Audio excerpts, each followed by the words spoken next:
Est-ce que quand on vous demande quelque chose à choisir, un plat, une séance de ciné, vous dites oh, c'est comme tu veux.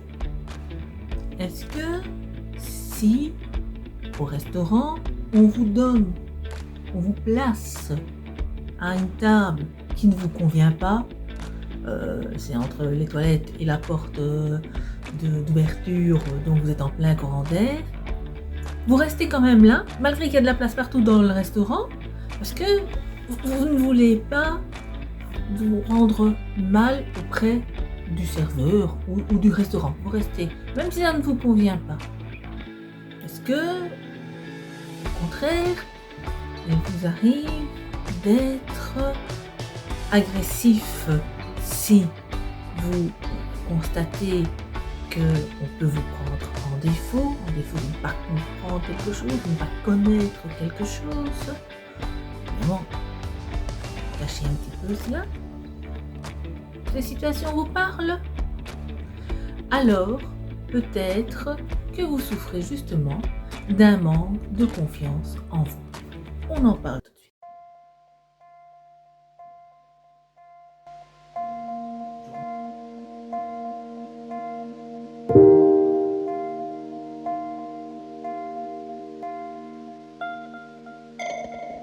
Bonjour à tous, j'espère que vous allez bien. Alors c'est un grand plaisir pour moi de vous retrouver pour une nouvelle vidéo. Aujourd'hui, nous allons aborder un thème qui est très souvent demandé en coaching, c'est la confiance en soi. Plus exactement, comment puis-je augmenter ma confiance en soi? Alors, je rappelle, la confiance en soi, c'est une des 3 parties de ce qu'on retrouve sous le gros titre d'estime de soi. Donc, il y a l'amour de soi, il y a l'estime de soi. Je vous rappelle, c'est, pour résumer, la valeur que l'on se donne, l'opinion qu'on a de soi-même. Je vous renvoie à ma vidéo sur l'estime de soi, je la mettrai en barre d'infos. Et enfin, il y a la confiance en soi. Alors, la confiance en soi, c'est la capacité que l'on a à savoir que l'on va pouvoir s'adapter aux circonstances aux événements qui vont arriver. Ça veut dire qu'on va se baser sur ses expériences et on sait que l'on va aussi se baser sur ses compétences et sur les compétences que l'on va acquérir. Donc, c'est un processus d'acquisition. Ce processus, il commence dès l'enfance. Donc, avec l'éducation parentale, l'éducation avec les professeurs, les interactions que l'on a ou pas avec des camarades, plus tard la vie sociale en général. Donc, tout cela va nous donner des expériences, bonnes ou mauvaises, qui vont soit booster notre confiance en nous, soit saper notre confiance en nous. En fait, la confiance en soi, eh bien, elle se développe dans le lobe préfrontal et selon les différentes expériences, d'une personne à l'autre, cette partie n'est pas développée de la même façon. Quelqu'un qui aura moins de confiance en soi, ça va être plus petit. Quelqu'un qui va avoir plus de confiance en soi, ça va être plus important. Il y a d'autres éléments qui rentrent en ligne de compte, bien entendu. Mais c'est intéressant. C'est intéressant parce que ça veut dire que la confiance en soi n'est pas innée. Elle se développe. Elle peut se développer comme elle peut s'amoindrir. Ça veut dire que si vous estimez que vous n'avez pas de confiance en vous, eh bien, vous allez pouvoir la développer.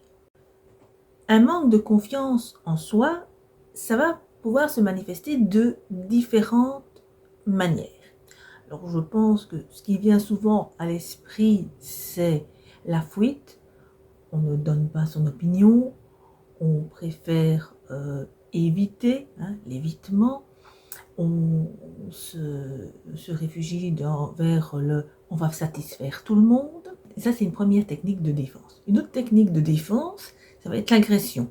On va être agressif, on va essayer de dominer, par la force, pas dans de bonnes circonstances, pas de façon justifiée parce que ben voilà, on a une place supérieure et on peut donner de très bons conseils, de bons ordres. Et une dernière façon, ça va être de manipuler. On va cacher, on va mentir. Alors, il n'y a pas de jugement dans ce que je viens de dire. Ce sont des mécanismes de défense pour lutter contre le manque de confiance en soi. Alors, je vous demande simplement de faire votre petite analyse. Je vous dis, il n'y a pas de bien ou de mal. Simplement, voyez où vous en êtes et dites-vous que, voilà, le moyen de retrouver une certaine sérénité quelque part serait peut-être de booster votre confiance en vous. Une petite note aussi, c'est que la confiance en soi, ce n'est pas un gros paquet pour tous les domaines. On peut avoir des domaines dans lesquels on a une bonne confiance en soi et d'autres domaines de vie où elle est proche de zéro, voire pratiquement négative. Par exemple, on peut être très compétent dans son travail, savoir comment jauger, savoir acquérir de nouvelles compétences, être proactif, réactif, mais par contre, en amour, se laisser manipuler ou manipuler, ou bien encore être complètement dans une mauvaise relation par manque de confiance. Donc voilà, la confiance, c'est pas un gros paquet unique pour tous les domaines, c'est vraiment selon chaque domaine de vie. Avant d'entrer dans la partie qui, à mon avis, vous intéressera le plus, c'est-à-dire des trucs et astuces pour booster votre confiance en vous, quelques petites notes en préambule. 1. Oui, la confiance en soi peut se booster. J'étais personnellement une personne qui avait très peu de confiance en elle. Et grâce à des exercices, grâce à de la pratique, grâce à un changement de comportement, j'ai pu augmenter ma confiance en soi. La preuve, je fais même des vidéos sur YouTube. Autre chose, c'est que la confiance en soi, ce sont des petits pas que vous allez faire.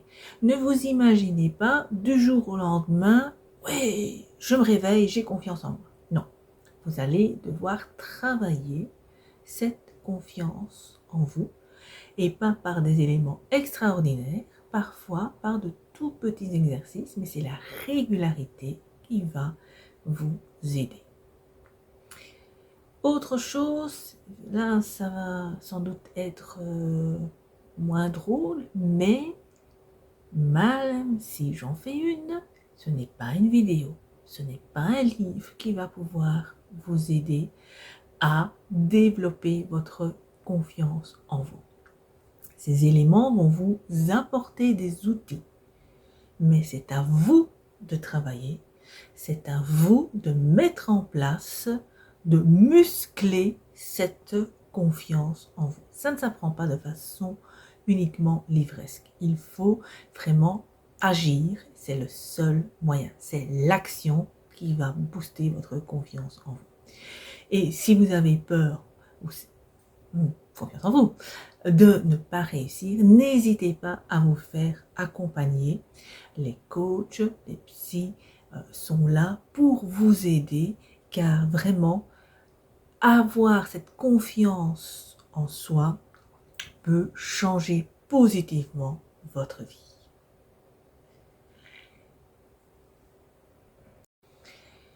Et enfin, avant d'entrer dans le vif des exercices, je ne vais pas vous cacher que ce sera inconfortable parce que vous allez sortir de votre zone de confort.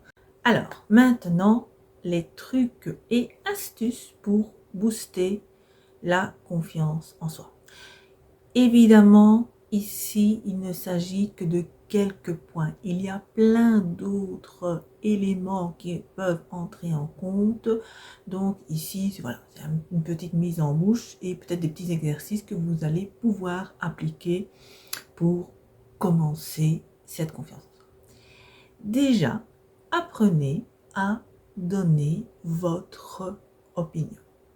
Je vous ai dit, quand on manque de confiance en soi, souvent, on n'ose pas donner son opinion, on n'ose pas dire ce que l'on souhaite vraiment, ce que l'on pense vraiment.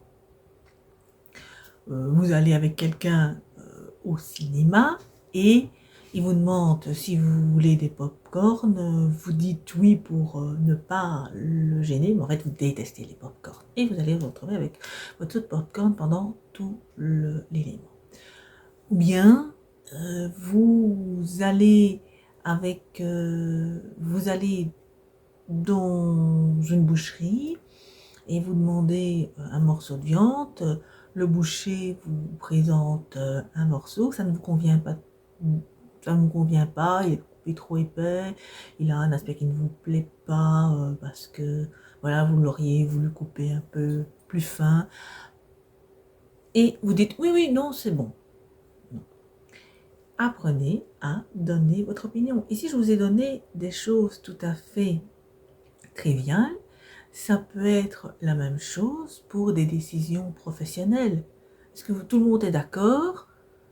Tout le monde est d'accord, sauf que vous avez une autre opinion, mais vous ne le dites pas parce que non, je ne vais pas faire de vagues.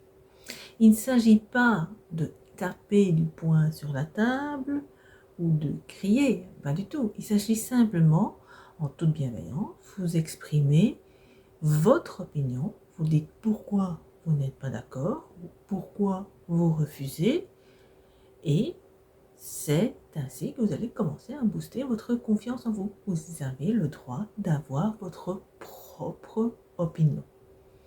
Écoutez celle des autres, donnez la vôtre en toute bienveillance. Un autre élément qui va vous aider à booster votre confiance en vous, ça va être de faire comme si. Le cerveau, entre le réel et l'imaginaire, il ne fait pas de différence. Donc, si vous observez des personnes qui ont confiance en elles, du moins pour vous, ça représente la confiance en vous, regardez un petit peu leur attitude, regardez un peu leur façon de se déplacer, regardez un petit peu la façon dont elles s'expriment. Bon, il ne s'agit pas de faire des petits perroquets et d'imiter, ça n'ira pas. C'est simplement de s'inspirer. Et ça peut vous aider à vous booster parce que vous allez vous placer, ne fût-ce que votre posture différemment. Vous allez apprendre à prendre des tons de voix différents et tout doucement, vous allez vous habituer à avoir confiance en vous, à savoir ce que ça de ressentir la confiance en vous. Il ne s'agit pas de le faire tout le temps à 100% et de manipuler, il s'agit de commencer. Une personne souvent qui a confiance en elle, par exemple, elle est souvent plus redressée, elle est souvent plus ouverte, alors que quelqu'un qui est avec beaucoup moins de confiance, eh bien, il va être un peu rétracté, un petit peu à baisser un petit peu la tête. Vous voyez que l'aspect est complètement différent. Un élément qui va également aider à booster votre confiance en vous, c'est d'acquérir de nouvelles compétences, de nouvelles expériences. Imaginez,